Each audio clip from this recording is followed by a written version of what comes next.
Bahin 38. Ang katapusan nga pagpaandam. Nakita ko ang isa naman ka manugtunda nga nagakunsad gikan sa langit nga may dakong pagbulutan, kag ang duta nasilakan sang iya himaya, kag nagsinggit siya sa mabaskog nga tingog. Napukan ang dakong Babilonia. Ining nangin puloy-an sa mga yawa, sa labuyan sang tagsa ka espiritu nga mahigko, kag sang tagsa ka pispis nga mahigko kag makangililad. Niya nabatian ko ang isa naman katingog gikan sa langit nga nagasiling, guwa ka sa iya katawuhan nakon, agod nga indi kamo makaambit sa iya mga sala. Bugna 18, versikulo 1, 2 kag 4. Ang kasulatan nagatudlo sa unhan sa panahon kun ang pagpahibalo sang pagkahulog sang Babilonia subong ang ginhatag sang ikaduha nga manugtunda sang bugna 14, versikulo 18, pagasuliton nga may dugang nga ginmitlang sang kalautan nga nagasugod sa lain-lain nga mga organisasyon nga nagsakop sang Babilonia. Halin sina nga mensahe nga ginhatag sang una sadtong tig-init sang 1844. Isa ka makalilisa nga kahimtang ang reliyoso nga kalibutan ginsaysay diri. Sa tagsa kapagsikway sang kamatuoran, ang mga hunahuna sang katawuhan magadulom kag magadulom. Ang ilang mga tagipusoon mangin sobra katiga, tubtob nga maanad na sila sang pagkawalay Dios nga pagkabatulan. Sa pagpangapin sang pahibalo nga ginhatag sang Dios, magapadayon sila sa pagtapak sa isa sa mga dinalan sang kasuguan, tubtob nga madaldal sila sa paghingabot, sadtong nagakapot sini nga balaan. Si Kristo ginapanghiwala bangod sa mga pagtamay sang iya pulong kag sa iya katawuhan. Sa ginabaton sa mga iglesia ang mga pagpanudlo sang espiritismo, ang latid sang pagahom sang unudnon nga tagipusoon pagakuhaon, kag ang pagkareliyoso mangin panabon sa pagtago sang pinakalain nga kalautan. Ang pagpati sa espirituhanon nga pagpakita magabukas sang ganhaan sa madaya nga mga espiritu kag sa pagtulunan sang yawa, kag busa ang impluwensya sang malaot nga mga manugtunda mabatyagan sa mga iglesia. Nahanungod sa Babilonia, sa tion nga gindala ini sa siningtag na ginapahayag ang iya mga sala natumpi tubtob sa langit, kag ang Dios nakadumdum sang iya mga kalautan. Bugna 18, versikulo 5. Napuno niya ang sulukban sang iya kalautan, kag ang pagkalaglag madali na lang mahulog sa iya. Apang ang Dios sa gihapon may isa ka katawuhan sa Babilonia. Kag sa indi pa ang pagduaw sang iya mga paghukom, ining matutom kinahanglan pagapagwaon, agod indi sila makaambit sang iya mga sala, kag indi makabaton sang iya mga kalautan. Gani ang hinublag nga ginasimbuluhan sang manugtunda nga nagapanaog gikan sa langit, nagsilak sa duta sang iya himaya, kag nagasinggit sa dako nga mabaskog nga tingog, nagapahibalo sang mga sala sang Babilonia. Saka ang tanan sang iya balita ang pagtawag mabatian, magwa ka sa iya banwanakon. Ini nga mga pagbantala nga natingob sa katapusan nga pagpahibalo, pagaihatag sa mga pumuluyo sang duta. Makahaladlok ang suluayon nga sa diin ang madangatan sang kalibutan. Ang kagamhanan sang duta nga nagahiusa sa pagpakig-away batok sa mga sugo sang Dios, magasugo nga ang tanan, magamay kag dalagko, manggaranon kag imol, hilway kag ulipon. Bugna 13, versikulo 16. Magasunod sa pamatasan sang iglesia bangod sa pagbantay sa butig nga inugpahuway. Ang tanan nga magadumili sa pagtuman, pagaduawon sang silot sang banwa, kag sa ulihi igabantala nga takos sila sang kamatayon. Sa pihak nga bahin, ang kasuguan sang Dios nga nagalakip sang adlaw sang manunuga, nagkinahanglan sang pagtuman kag nagadala sing kaakig sa tanan nga magalapas sang iya mga tulumanon. Sa suheto nga sing maathag sa iya atubangan, sino man ang magtapak sa kasuguan sang Dios sa pagtuman sang tawuhanon nga sugo, magabaton sang patin sang sapat. Magabaton siya sing tanda sang pagpakagingop sa gahom nga iya ginpili sa baylo sang iya sang Dios. Ang pagpaandam halin sa langit amo. Kung ang bisan sino nga nagasimba sa sapat kag sa larawan sini, kag nagabaton sing patin sa iya agtang ukon sa iya kamot, siya man magainom sang alak sang kasingkal sang Dios, nga ginaman nga walay simbog sa tagayan sang iya kaakig. Bugna 14, versikulo 9 kag 10. Apang wala sing isa nga pagapaantuson sa kaakig sang Dios, tubtob ang kamatuoran magapahayag sa iya painuino, kag sa iya kaisipan kag ini ginsikway. May madamo nga wala gid mahatagi sing kahigayunan nga makabati sang pinasahi nga kamatuoran sa sini nga panahon. Ang katungdanan sang ikapat nga sugo wala mapahayag sa atubangan nila sa iya matuod nga kapawa. Siya nga nagabasa sang tagsa katagipusoon kag nagatilaw sang tagsa ka motibo, hindi magbiya bisan isa nga nagahandom sang kaalam sang kamatuoran nga pagadayaan sa mga suheto sang pagsumpunganay. Ang suheto hindi pag-ipatuman sa mga tawo nga ginbulagan. Ang kada isa may kaigo ang kapawa sa paghimo sang iya pagtapat nga mainalamon. Ang Sabado amo ang dako nga pagtilaw sang pagkamainunungon kay amo ini ang bahin nga kamatuoran nga sing pinasahi ginabalaan. Kung ang katapusan sang pagtilaw igabutang sa tawo, niyan ang linya sang pagkilala pagaikudlit sa tunga sadtong nagaalagad sa Dios kag sadtong wala nagaalagad sa iya. Samtang ang pagbantay sang sayop nga adlaw nga inugpahuway sa pagtuman sa kasuguan sang estado, batok sa ikapat kasugo, mangin amo ini ang pagpakigangop sa pagsunod sa gahom nga nagapanumbungon sa kasuguan sang Dios, amo ang ebidensya sang pagkamainunungon sa manunuga. Samtang ang isa ka klase paagi sa pagbaton sang tanda sang pagpanugyan sa dutan-on nga mga gahom, magabaton sang tanda sang sapat, ang isa nagpili sang marka sang pagsunod sa Diyos nun nga gahom, magabaton sang silyo sang Dios.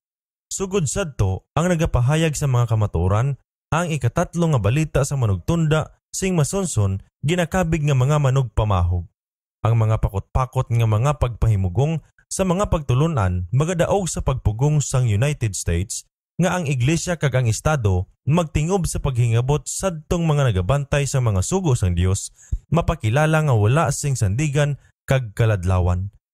Masaligon na gid nga napahayag nga ining kadutaan indi nga mas amangin iban sang samangin ano na ini, tagpangapin sang kahilwayan sa pagtuluuhan. Apang sang ang pamangkot sang pagtuman sa pagbantay sang Domingo, malapad nga mapainit ang hitabo nga madugay na nga naginaduha-duhaan kag di gintuuhan makita nga nagahilapit kag ang ikatatlo nga mensahe magapamunga sang bunga nga indi unta matabo sang una. Sa tagsa kaliwatan, ang Dios nagapadala sang iya mga sulugoon sa pagsabdong sang sala sa kalibutan kag sa iglesia.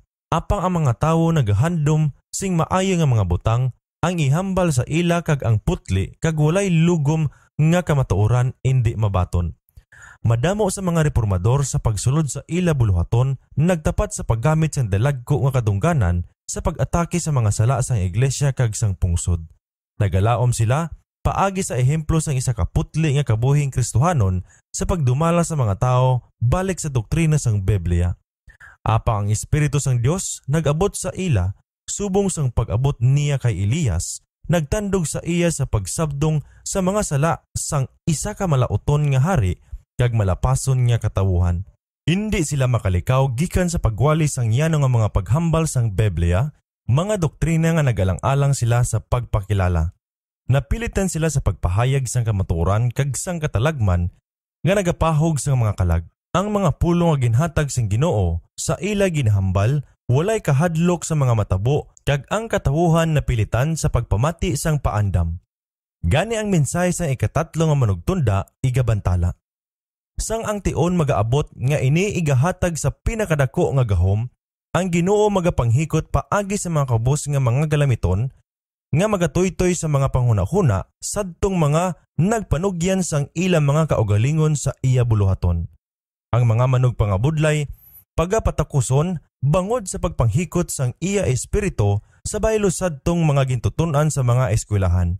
Ang mga tawo sang pagtuo kag sang pangamuyo mapilitan sa paglakat nga may balaan nga kasidla nga nagabantala sa mga pulong nga igahatag sang Dios sa ila. Ang kalautan sang Babilonia pagabuksan sa ila atubangan. Ang makahaladlok nga mga patubas sang pagpatuman sa mga tulumanon sang iglesia paagi sa kagamhanan sang banwa, ang pagsulod sang espiritismo, ang mahipos apang madali nga pag-uswag sang gahom nga papanhon, ang tanan igabuyagyag. Bangod sining sulimni nga paandam ang mga tawo pagatandugon. Linibo kag mga linibo ang magapamati sa mga pulong nga wala anay nila mabatii nga kaangay sini. Sa katingala, magapalamati sila sing pamatuod nga ang Babilonia amo ang iglesia nga nahulog tungod sang iya pagsikway sang kamatuoran nga ginpadala sa iya gikan sa langit. Samtang ang mga tawo magakadto sa ila sadto anay nga mga manunudlo, upod ang may kabalaka nga pamangkot. Matuod bala ini nga mga butang? Ang mga ministro nagarepresentar sang ila mga pato-pato, mga sinugid-sugid, magatagna sila sang mga maayo nga mga butang sa pagpaduaw sang ila mga kahadlok kag sa pagpatulog sa mga napukaw nga mga painuino. Apang bangod kay madamo ang indi pagid kontento sang gahom nga iya lamang sang mga tawo kag nagapangayo sang maathag nga amo ining ginasiling sang Ginoo. Ang mga lutawng nga mga ministro subong sang mga Pariseo sang una, puno sang kaakig nga ang ilang kagamhanan ginaduha-duhaan, magasumbong sang balita nga iya ni Satanas kag magapainit sa mga kadaman nga mahigugmaon sang sala sa paghugyaw kag paghingabot sadtong nagabantala sini. Samtang ang pagsumpunganay nagalapnag pakadto sa bag-o nga mga palangumhan kag ang mga hunahuna sang katawuhan ginatawag sa ginlapak nga kasuguan sang Dios, si Satanas nagahublag man. Ang gahom nga nagaupod sa sining mensahe magapaakig lang sadtong nagapamatok sa iya. Ang mga kaparian magadaso sa labaw sa tawuhanon nga mga pagpaninguha agud matakpan ang kapawa base ini mag-iwag sa ila mga panong. Paagi sa tagsa kapahito sang ila sugo, magahimulat sila sa pagpigos sa mga binais-bais. Sining importante nga mga pamangkot. Ang iglesia magadangop sa makusog nga butkon sang sibil nga gahom kag sa sini nga buluhaton ang mga papanhon kag ang mga protestante magatingob. Sang ang hinulag-hulag para sa pagpatuman sang Domingo mahimo nga labi kabakod kag pagatapatan ang kasuguan pagkahimuon batok sa nagabantay sang kasuguan. Pagapahugon sila paagi sa multa kag pagbilanggo kag ang iban pagatanyagan sa mga katungdanan sang influensya kag ang iban nga mga padya kag mga kaayuhan bilang pagbuyok sa ila sa pagsikway sang ila pagtuo. Apang ang ila malig-on nga sabat amo. Ipakita sa amon gikan sa pulong sang Dios ang amon sayop. Ang amuman nga pakiluoy nga ginhimo ni Luther idalom sang kaanggid nga kahigayunan. Yadtong mga ginpangyudyod sa atubangan sang hulukmanan, magahimo sing mabaskog nga pag-apin sa kamatuoran, kag ang iban nga makabati sa ila madulong sa pagtindugman sa pagbantay sang tanan nga mga kasuguan sang Dios. Busa, ang kapawa madala sa atubangan sa mga linibo nga kuntani indi sila makahibalo sini nga mga kamatuoran. Ang mabinatiyagon nga pagtuman sa pulong sang Dios, pagakabigon nga pagkarebelde. Ginbulag ni Satanas ang mga ginikanan magagamit sang tuman nga kapintas kag pagkamadumilion sa ila matinuuhon nga anak. Ang agalon magapamigos sa ila nagabantay sang kasaguan nga mga sulugoon. Magalas ay ang paghigugma, ang mga kabataan pagabawian sang palanublion kag pagatabugon gikan sa puloy-an. Ang mga pulong ni Pablo sing literal matuman. Ang tanan nga buot magkabuhi sing Dios nun kay Kristo Jesus magaantos sing paghingabot. Kaduhang Timoteo Kapitulo 3, versikulo 12. Samtang ang mga umalapin sang kamatuoran magabalibad sa pagtahod sang Domingo nga inugpahuway, ang iban nga ila pagabilanggaon, ang iban pagaitapok, ang iban tratahon subong mga ulipon. Sa tawuhanon nga kaalam, initanan karon do imposible matabo. Apang sang ang nagahimugong nga espiritu sang Dios makakas sa mga tao kag mangin sa idalom na sila sa pagahom ni Satanas nga akig sa mga langitnon nga mga tulumanon, may maabot nga makahalangawa nga mga hitabo. Ang tagipusoon manginlabi kapintas kun ang kahadlo kag paghigugma sa Dios pagakuhaon. Sa nagahilapit ang bagyo, ang isa kadako nga klase nga nagapakatumuluo sa mensahe sa ikatatlo nga manugtunda apang wala mapabalaan paagi sa pagtuman sang kamatuoran, nagbiya sang ila katungdanan kag nagbuylog sa ranggo sang manugsumbong. Paagi sa paghiusa sa kalibutan kag pag-ambit sang iya espiritu, nag-abot sila sa pagtan-aw sa mga butang nga halos malapit sa amuman nga kapawa. Kag kun ang pagtilaw magaabot na, handa sila sa pagpili sang mahapos kag lutaw nga bahin. Ang mga tawo sang talento kag maayo maghambal nga nagapangalipay anay sa kamatuoran, nagagamit sang ilang mga gahom sa paglimbong sa pagpatalang sang mga kalag. Mahimo sila nga labing mapait nga kaaway sang ila unang nga mga utod. Kung ang mga nagabantay sang Sabado pagadalon sa atubangan sang hukmanan sa pagsabat tungod sa ila pagtuo, ini nga mga naglalapas mangin maayo nga mga galamiton ni Satanas sa pagsugid sa mga binutig kag mag-akusar sa ila kag paagi sa mga kabutigan kag mga pagpasibangod, agud mapaakig batok sa ila ang mga gumalahom. Sa sining panahon sang paghingabot, ang pagtuo sang mga alagad sang Ginoo pagatilawan. Naghatag sila sing matutom nga pagpaandam, nagatulok sa Dios kag sa iya pulong lang. Ang Espiritu sang Dios nga nagahikot sang ila mga tagipusoon, nagtulod sa ila sa paghambal. Napabaskog sa balaan nga kasidla, kag may langit nun nga balatyagon sa ila. Nagsulod sila sa paghimo sang ila mga katungdanan sa wala pag-isip kung ano ang patubson sang paghambal sa mga tao sang pulong nga ginhatag sang Ginoo sa ila. Wala sila mag-isip sang ila o malagi nga mga pagkabutang, bisan nagtingwa sa pag-apin sang ila kadungganan ukon sang ila mga kabuhi. Apang kon ang bagyo sang paghingabot kag pagpakahuya magalanda sa ila, ang iban nga lumos sa kagamo manginhanda sa pagsiling. Kung nakita na nga daan naton ang patubas sang aton mga pulong, naghilipos kung tani kita. Sila nalikupan sang mga kaiwatan. Si Satanas nagahatag sa ila sing labing mabaskog nga pagsulay.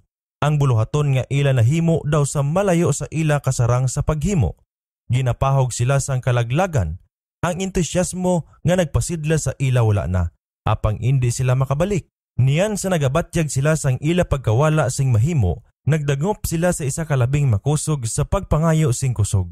Nakadomdom sila nga ang mga pulong nga ila ihambal indi ila, apang iya sang nagsugo sa ila nga maghatag sing pagpaandam. Ang Dios nagbutang sang kamatuoran sa ila mga tagipusoon kag indi nila mapunggan ang pagbantala sini. Ang amuman nga mga pagtilaw naagihan sa mga tao sang Dios sang nagligad nga mga panahon. Si Wycliffe, Hus, Luther, Tyndale, Baxter Wesley nagapangabay nga ang tanan nga mga doktrina pagadalon sa pagtilaw sang Biblia kag ibantala nga igasikway nila ang tanan nga pagapakamalaoton sini. Batok sa sining mga tawo, ang paghingabot nagadabdab pagid sing tuman kasingkal. Sa gihapon wala sila maguntat sa pagpahayag sang kamatuoran. Nagkalain-lain nga mga panahon sa maragta sang iglesia, ang tagsa-tagsa ginmarkahan sa pagtubo sang iban nga pinasahi nga kamatuoran, ginagamit sa mga kinahanglanon sang katawuhan sang Dios sa sina nga panahon. Ang tagsa kabag-o nga kamatuoran nakahimo sang iya kaugalingon nga alagyan batok sa dumot kag mga pagpakigsumpong. Yadtong mga ginpakamaayo sang iya kapawa, ginpanulay kag gintilawan. Ang Ginoo naghatag sang pinasahi nga kamatuoran sa iya katawuhan sa tion sang emerhensya. Sino ang magdumili sa pagbantala sa iya? Nagasugo siya sa iya nga mga sulugoon sa pagpakilala sang katapusan nga pangagda sang kaluoy sa kalibutan. Hindi sila makapabilin nga maghipos luwas sa katalagman sang ila kalag. Ang mga ambahador ni Kristo wala sing labot sa mga hitabo. Kinahanglan sila na maghimo sang ila katungdanan kag itugyan ang mahanabo sa Dios. Sa nagasaka sa pagpakigbais, ang pagpamatok, ang mga sulugoon sang Dios sa liwat nagakalisang. Kay para sa ila, daw sila ang nagdala sang kasisitan. Apang ang konsensya kag ang pulong sang Dios, nagpasalig sa ila nga ang ila alagyan matarong. Kagbisan pa nga ang mga pagtilaw nagapadayon, ginapabakod sila sa pagpasan sa ila. Ang paindis-indis, nagapalapit pagid kag nagatalom, apang ang ila pagtuo kag kaisog, nagatubo upod sa kaiwatan. Ang ila pagpamatuod amo ini. Hindi kami magpangahas sa pagbaliskad sa mga pulong sang Dios kag bahinon ang iya mga kasuguan kag tawgon ang isa ka bahin nga kinahanglan kag ang isa ka bahin indi kinahanglan agud sa pagpahanuot sang kalibutan. Si Kristo nagdaog sa kagamhanan sang duta kag magakahadlok bala kami sa kalibutan nga dinaog na niya. Ang paghingabot sa iya nga lain-lain nga mga dagway amo ang pagpatubo sang isa ka palatukuran nga magapadayon samtang nagapadayon si Satanas kag ang Kristyanismo may importante nga gahom. Wala sing tawo nga makaalagad sa Dios nga indi niya ipalista batok sa iya mga kaugalingon ang pagpakigsumpong sang kasoldadusan sang kadudulman. Ang malauton nga mga manugtunda magalibot sa iya, nahibalo nga ang iya impluwensya nagakuha sang tulokbon gikan sa ila mga kamot. Ang malauton nga mga tawo ginsabdong paagi sa iya ehemplo, magahiusa upod sa ila sa pagpangita, pagbulag sa iya gikan sa Dios paagi sa paghaylo sa mga panulay. Kung ini indi magmadinaugon, niyan nagapamilit nga gahom gamiton sa pagpilit sang konsensya.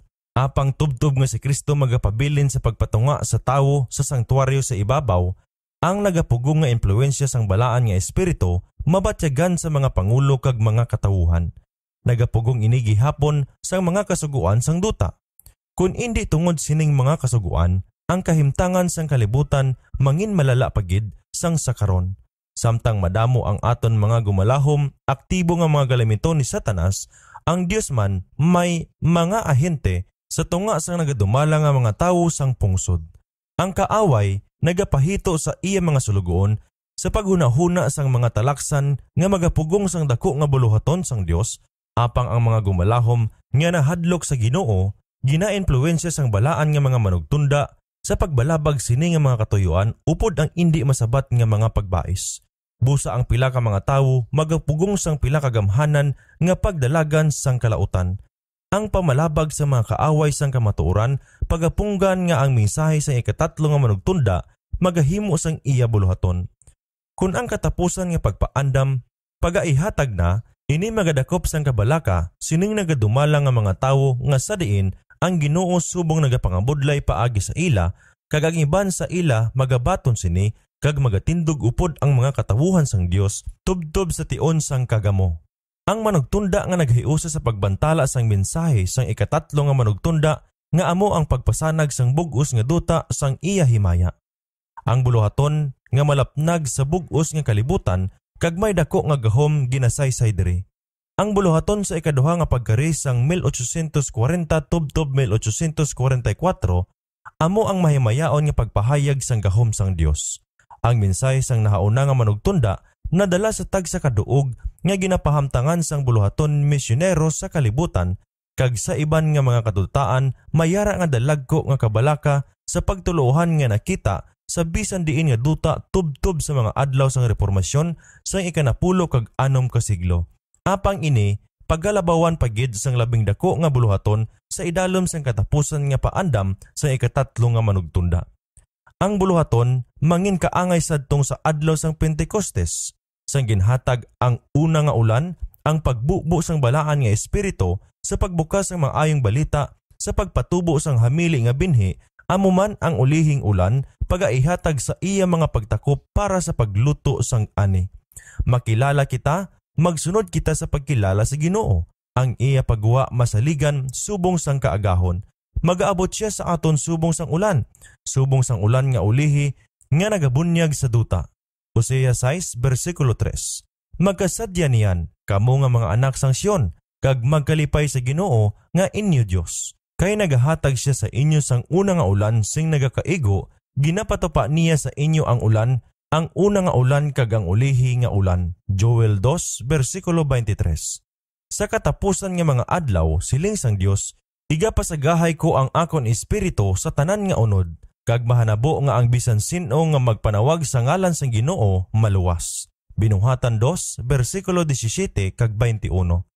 Ang dako nga buluhaton sang maayong balita indi sa pagtakop nga may dutay nga pagpakita sang gahom sang Dios sang sagintandaan sang iya pagbukas. Ang mga tagna nga natuman sadtong pagbubo sang una nga ulan sa pagbukas sang maayong balita sa liwat pagatumanon sa ulihing ulan sa iya nga pagtakop. Ari ang mga panahon sang pagpabugnaw nga sa diin si Apostol Pedro nagapanglantaw sa unhan sang nagsiling siya. Busa hinulsol kamo kag magliso agud mapanas ang inyong mga sala kag magabot ang mga panag-on sang pagpaumpaw gikan sa atubangan sang Ginoo kag ipadala niya ang Kristo nga gintanduan sa inyo si Jesus. Binuhatan 3:19 kag 20. Ang mga sulugoon sang Dios upod sang ilang nga nawong nga nagabanaag bangod sang balaan nga pagpanugyan, magadali halin sa isa kaduog pakadto sa isa kaduog sa pagbantala sang mensahe gikan sa langit. Paagi sa linibo ka mga tingog sa bugos nga duta ang pagpaandam pagaihatag. Ang mga katilangahan magaabot, ang masakiton maayo, ang mga talandaan kag mga katingalahan magasunod sa mga tumuluo. Si Satanas man magapangabudlay sang binutig nga mga katingalahan, bisan pa ang pagpanaog sang kalayo gikan sa langit sa panulok sa mga tao. Bugna 13 versikulo 13. Busa ang mga pumuluyo sang duta magadala sa paghimo sang ila panindugan. Ang mensahe pagadalon indi tungod lang sa pagpangatarungan kundi sang madalom nga pagpabatyag sang Espiritu sang Dios. Ang mga pagpangatarungan na pahayag na, ang binhi na panggas na, kag subong magatubo kag magabunga. Ang mga pagpahibalo, ginpanglapta sang mga misyonero nga mga manugpangabudlay kag nagpaninghwa sang ila impluensya apang madamo nga ang ila mga hunahuna natandog ginpunggan sa paghangop sing kamatuoran ukon gikan sa pagpasugot sa pagkamatinumanon. Subong ang raya sang kapawa nagasantop bisan diin ang kamatuoran makita sa iya nga kasanag kag ang maminatud-on nga kaanakan sang Dios nagabugra sa mga gapos nga nagpugong sa ila. Ang pagkaangtanay sang panimalay, pagkaangtanay sa iglesia, wala sing gahom sa pagpugong sa ila karon. Wala sa payan sa mga ahensya nga nagtingob batok sa kamatuoran, madamo gihapon ang nagatilindog sa bahin sang Ginoo.